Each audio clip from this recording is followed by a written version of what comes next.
Okay, video number 19. There's different types of cults. There's religious cults, multi-level marketing cults, all sort of cults.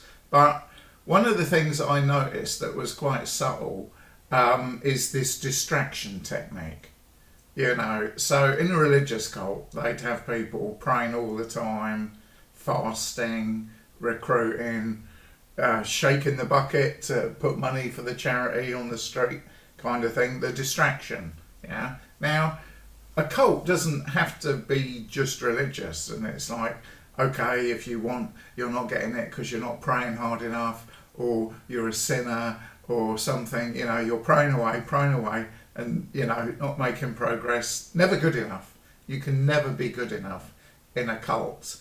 And what I want to talk about in this video is the distraction that they used in multi-level marketing, sort of network marketing type cults. Yeah. Now, the distraction they used was actually positive thinking. I remember, it was quite a large group of people, this multi-level marketing group. It was called iMarkets Live, and it was run by a guy, Chris Terry, and quite a few people have done videos on how it was a sort of very cultic environment. It renamed itself to IM and then Ovana or something like that. So they kept on rebranding. But these leaders were making tons of money. Well over $1 million a month kind of thing. And I'm certain that does something to somebody's mind, just getting so much money and so much influence over people. But they were obsessed with a very distorted version of positive thinking. Yeah. And, as I said, positive thinking can be a good thing. Oh, stop worrying. Think about something positive, and, maybe you'll change your mind, and maybe you'll think about doing something good rather than just pondering all the bad stuff. But they can, like conspiracy theorism. But they can even ruin positive thinking. And how they do it is they're obsessive about it. And I remember having conversations about people. It's like they were almost paranoid about having a negative thought. And in cults, the negative, Bible-based cults, the negative is the devil. The enemies of is the devil. But in a MLM type cult, the enemy is negative thinking or doubt in the process, to such an extent that it's just crazy. It's like, oh, you've got to think positively. What are you thinking about? And it's going to happen. They call it manifestation. And they even turn manifestation into a very sort of cultic thing. As if you've had a bad thought, then you're a toxic person to keep away from, because you're not making money for the group. And I sort of joked one time. I said, oh no, I'm thinking of being eaten by a big grizzly bear.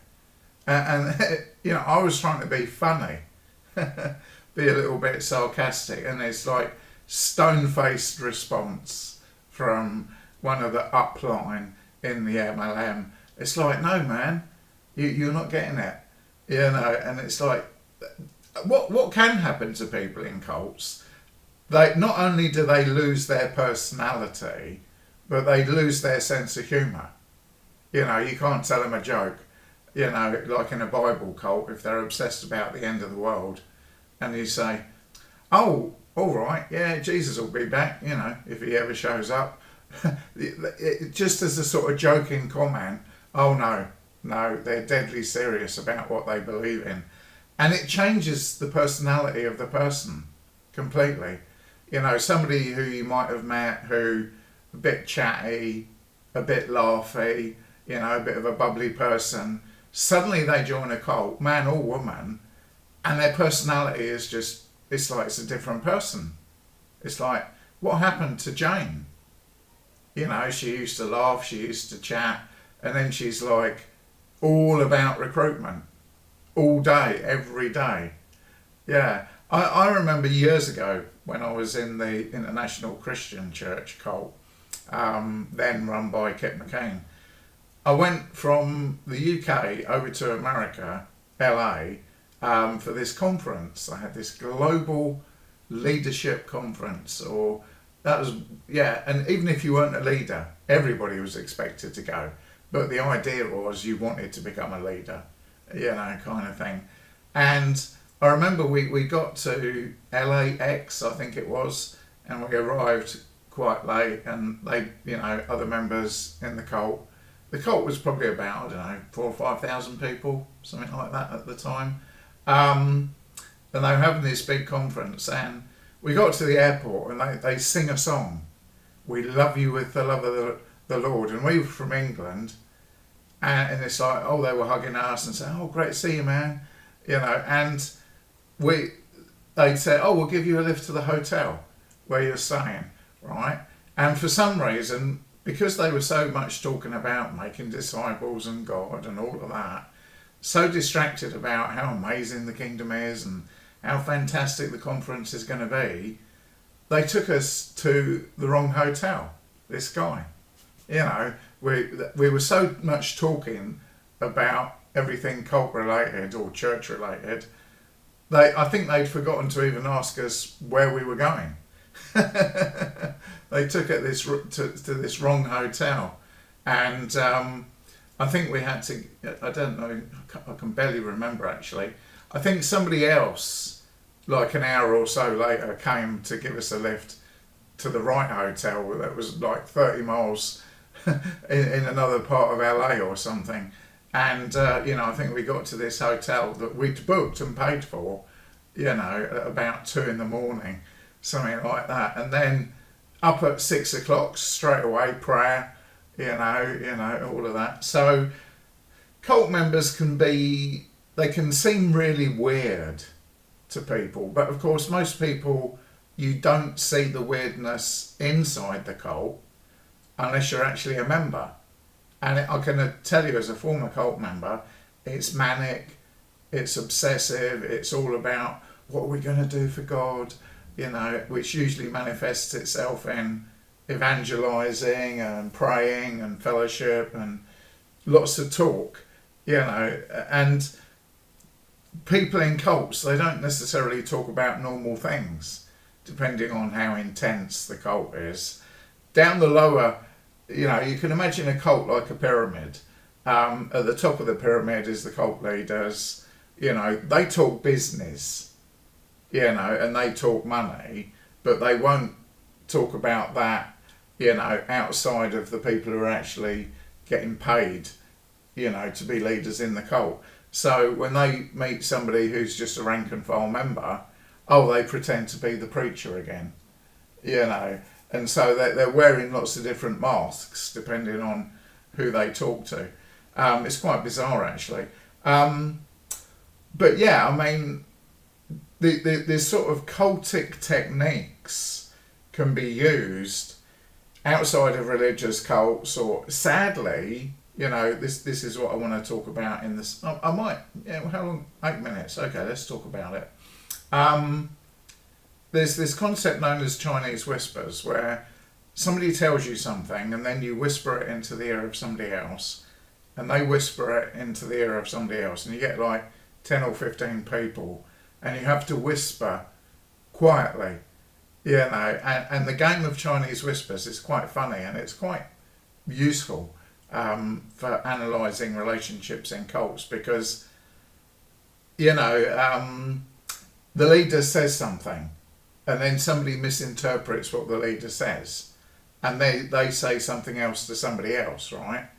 And then you've heard it sort of fourth hand what the leader said, right? So it's probably nothing what the leader said in the first place. It's been filtered and filtered, right?